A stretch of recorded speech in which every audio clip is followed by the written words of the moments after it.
Hi, this is Judy DeMornay McDaniel, and I am your facilitator with Parent Chat, our weekly forum on chatting about different issues that we may have with our children.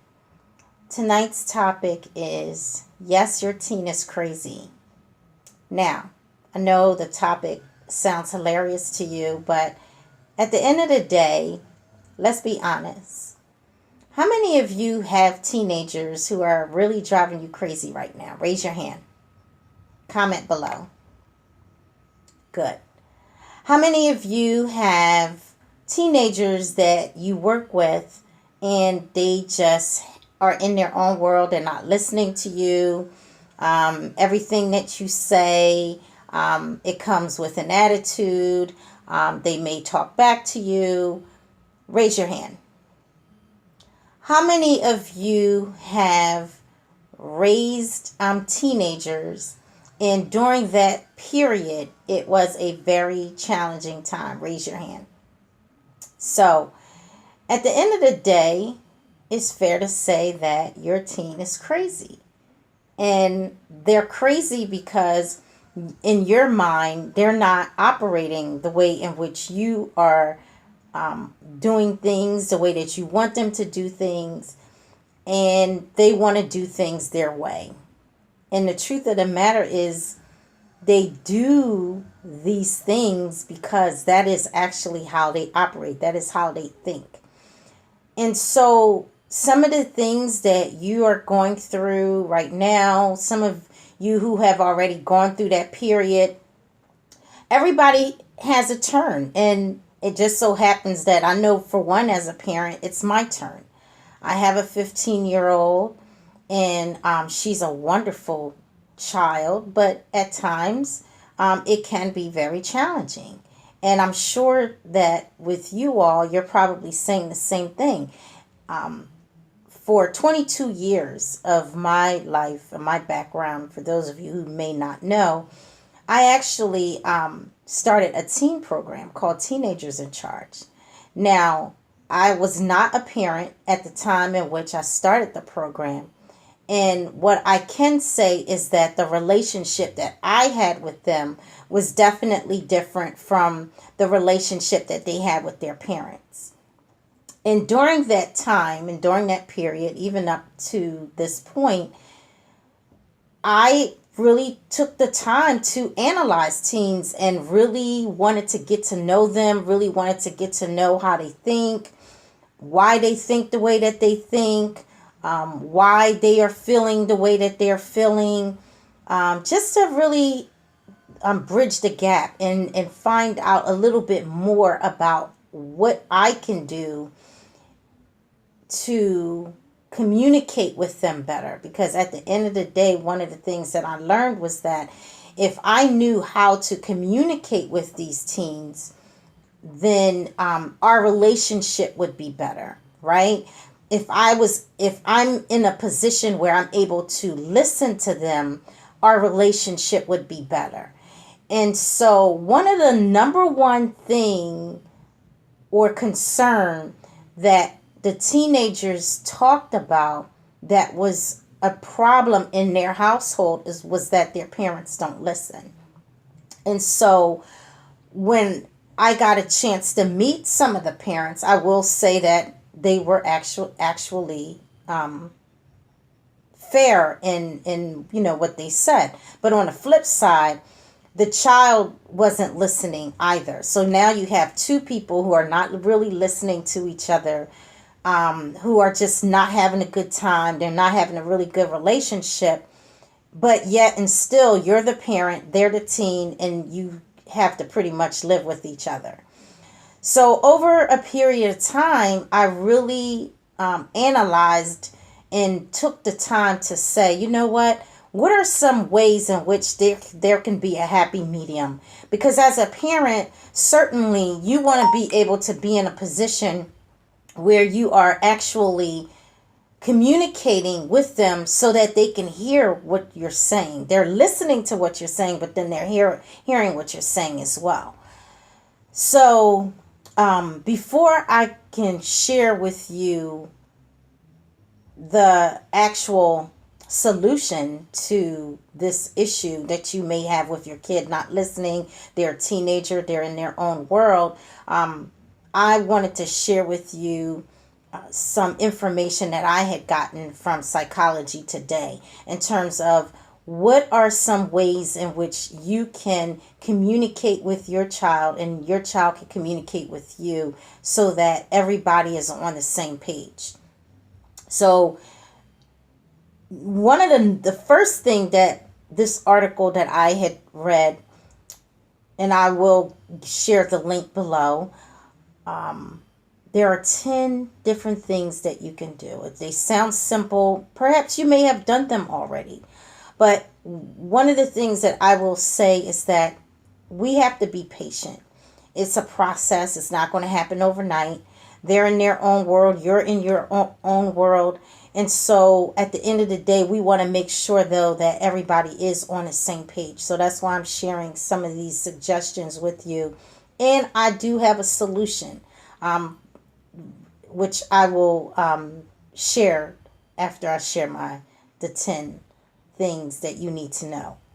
So number one, it says, talk honestly and openly with your teen. How many of you do that?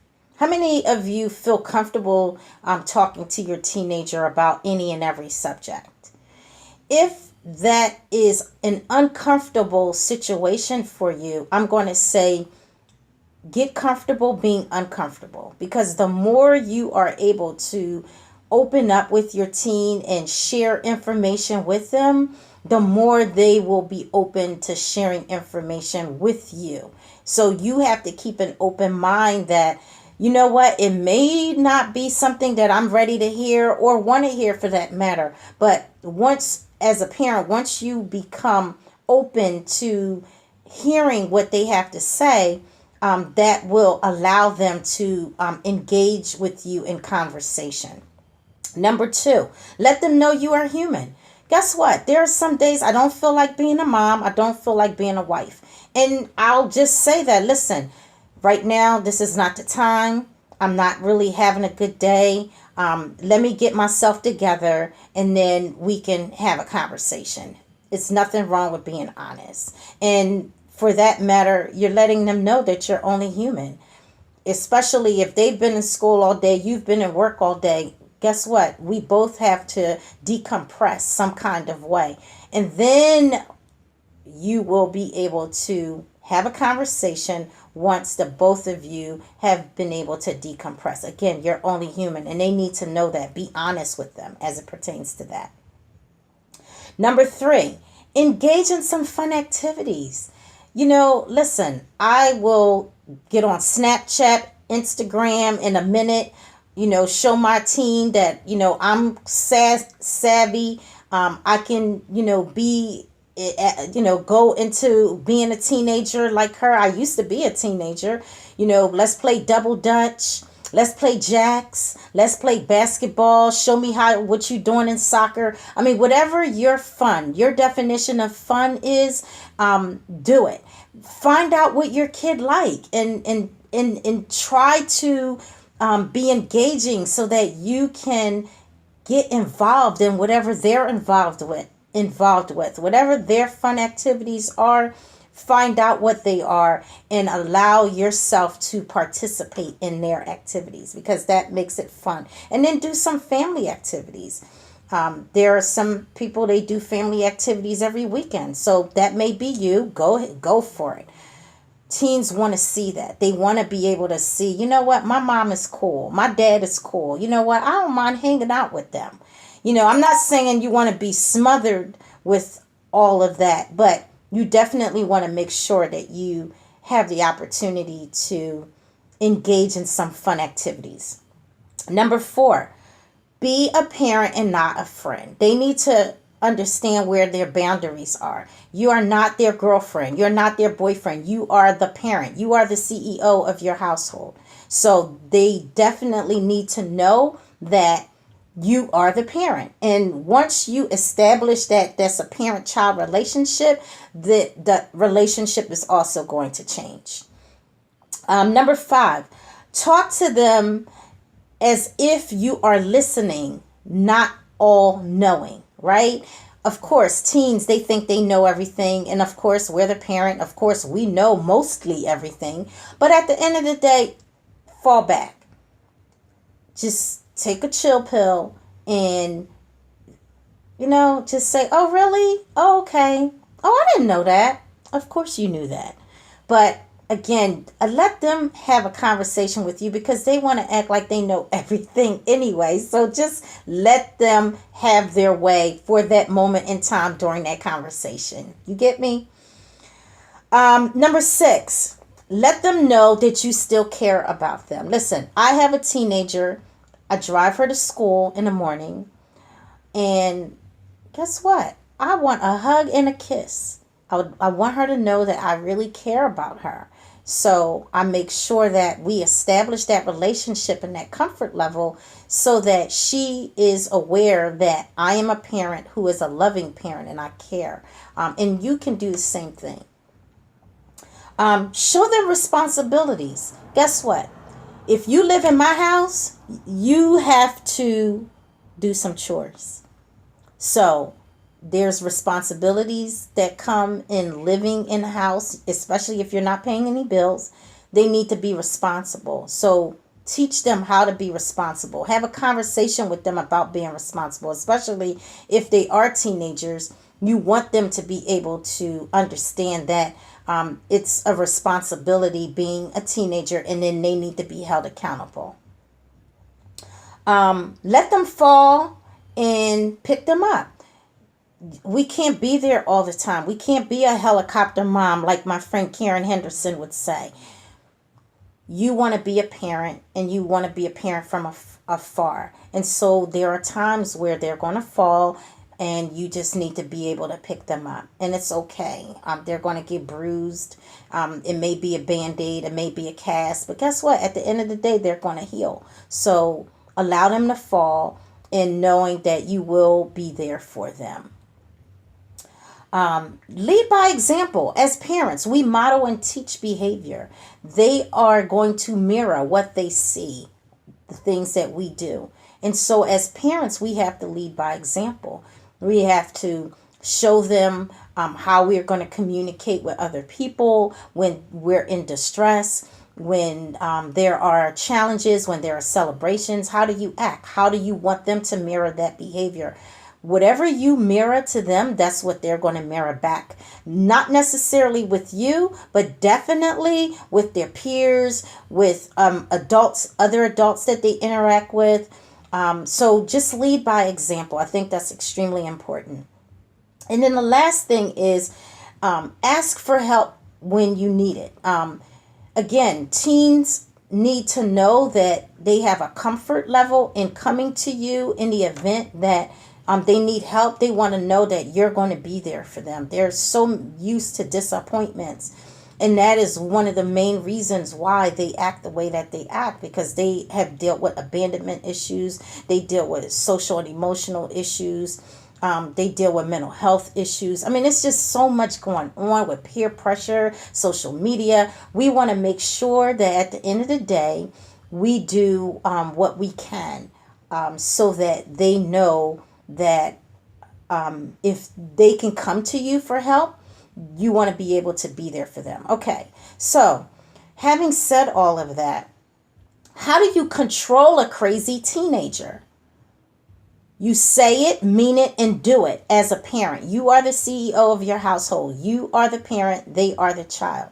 And therefore, you need to put them on a contractual agreement. My daughter is 15. I have had a contractual agreement at the age of 10 because she started getting a little sassy. So I'm here to tell you that a contractual agreement really does work. In the contractual agreement, I will lay out all of the things that are required of her. For in your case, it may be them, him, she. You want to be able to lay out everything that you can possibly think of that your teen does that gets on your nerves, so that you can have some control and they understand that you're not playing. So whatever your home rules are, you need to lay that out. Whatever your expectations for school is, you need to lay that out. Whatever your expectations for their community involvement is, you need to lay that out. In any event that they fail to do all three of those things or any of those things, then there becomes consequences. So in my case, if my daughter doesn't do what she needs to do, some of the consequences will be that she will get her phone taken away. She will not be able to participate in any activities as it pertains with her friends. She will be placed on restrictions at the end of the day because she failed to follow the agreement that she signed that are listed and are very explicit with directions in terms of what she needs to do and how she needs to be a responsible teen. And guess what? You can do it too. I have been sharing this information over the past 22 years with teens who have been part of my program and parents who have shared their challenges and issues that they have had. And honestly, what I can say is that when you have something in writing, it's in black and white, and the parents and the child come together and they discuss exactly what needs to happen in your household, everybody is on the same page. I don't make a lot of promises and I don't make a lot of guarantees, but I can promise you and guarantee you that if you put something in place, something in writing for your crazy teenager, I promise you that you will begin to see a change. The reason why many of us as parents don't see a change is because we're inconsistent with what it is that we're saying with our children. But if you say it, you mean it, and you do it, and it's in writing, they sign it, you sign it, they know exactly what your expectations are, they know what their expectations are, everybody is going to be on the same page. And your teen will be crazy, but they won't be real crazy. So, the tips that I've provided, I will drop them in the link below. And also for anyone who would love to see a sample of what a contractual agreement for a crazy teenager looks like, I'll be happy to send that to you as well. As always, thank you so much, and I look forward to seeing you next week. Thank you. Good night.